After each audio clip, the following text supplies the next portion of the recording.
So some of the biggest concerns with a deck built by a homeowner is safety. As you can see here, the railings are almost falling apart, could cause a big safety hazard.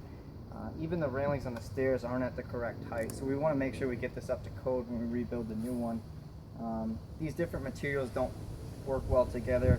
The screws are all loose, everything's kind of falling apart, so we want to make sure to get this all shored up and put the proper brackets, put the rails at the proper height so that code enforcement approves it. Step 1, assess the damage, assess what's going on, why it's falling down. And this is part of it. Ethan draws it out, designs it, gets a stock list from this picture. Hi! So we're at our local Home Depot right now. What I have here is very, very important. This is a stock list. Never go to Home Depot without a stock list. What's a You stock have to know list? exactly what you're going to build. You have to know all the components, because the worst thing is when you get halfway through a project and you don't have all the materials you need. You have to run to Home Depot. You know, up here in New England, some Home Depots are a half hour, 45 minutes away. So round trip plus the time to pick up the material, you're losing 2 or 3 hours. In our business, we have to move fast, so that never works. Make sure you have all your components on a stock list before you go to the store. That way you don't run into that situation. What's a stock list? Stock list is a list of materials that you need from major materials. Like in this project we have to build the deck. So you have to pour some concrete, you have to put in the wood, you got to put in the decking. But some of the smaller components you wouldn't think about, some of the joist hangers, hardware to attach the concrete to the wood. There's a lot of stuff that you wouldn't think of until you're actually into the process. So we want to make sure we pick that up ahead of time with the stock list. And I love Home Depot because they play Taylor Swift all the time. So the main areas of concern with this deck are kind of evident just from looking at it. Someone used PVC, they used a composite decking, they used some old wood. It's a mixture of everything. Typically you see a more uniform design nowadays.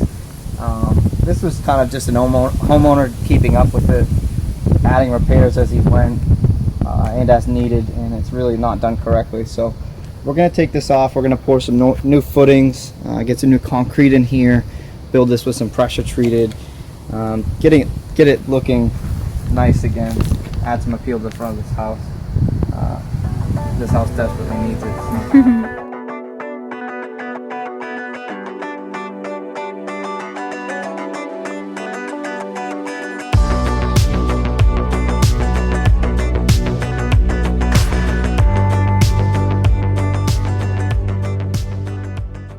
Issues that we ran into here, there are no joist hangers.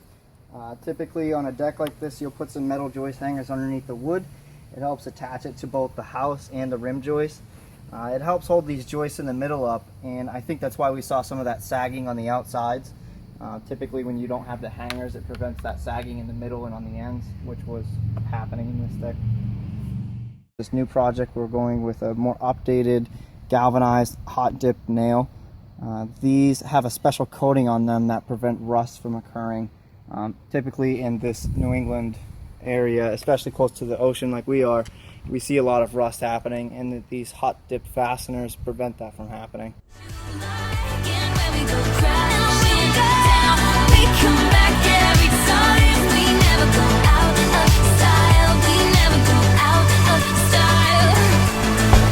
What we have here are the new footings for the deck.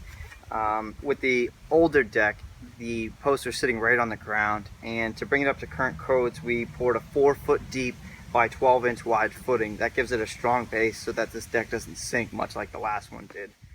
So these concrete footings are now drying. After they dry, we're going to install these concrete standoffs. Basically, when you have pressure treated wood sitting on concrete, it eventually rots.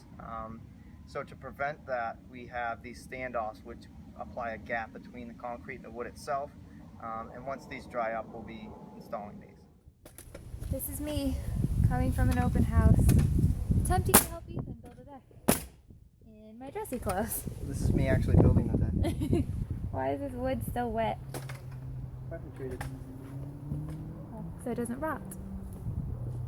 It's very nice. So now that we have the basic frame for the deck, as you can see. Ethan seems to be checking something now. What are you checking?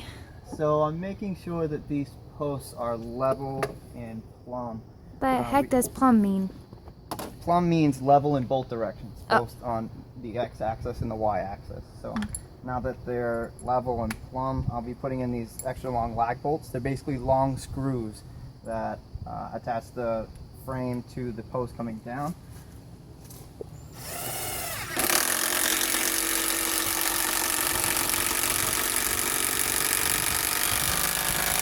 Gosh, that's loud. I always put in as many as I can because it keeps the whole deck straight.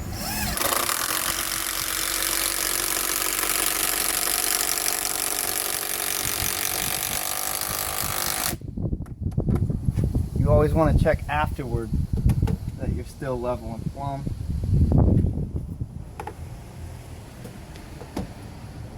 Uh-oh. Looks like I'm getting really good at this. Oh god, contractor you're thing. so stupid. You're not that good. You're good looking though. You're just so good looking.